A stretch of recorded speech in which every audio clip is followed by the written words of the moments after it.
তো বন্ধুরা আবার একটা নতুন ভিডিও নিয়ে চলে এলাম। বড় বালাগড়ে কানামা সাউন্ডের নতুন সিরিজ মার্কেটে আসছে খুব তাড়াতাড়ি। তো যারা যারা ভাড়া করতে চাও আমি কমেন্ট বক্সে নাম্বার দিব, ওখান থেকে যোগাযোগ করে দেবেন।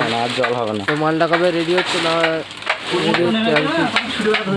ভিডিওর মধ্যে বলে দেবো। তো যারা যারা চ্যানেলে নতুন সাবস্ক্রাইব কমেন্ট ও লাইক করে দেবেন, চ্যানেলটা শেয়ার করে দেবেন। কেটে গেছে, পরিষ্কার হয়ে গেছে।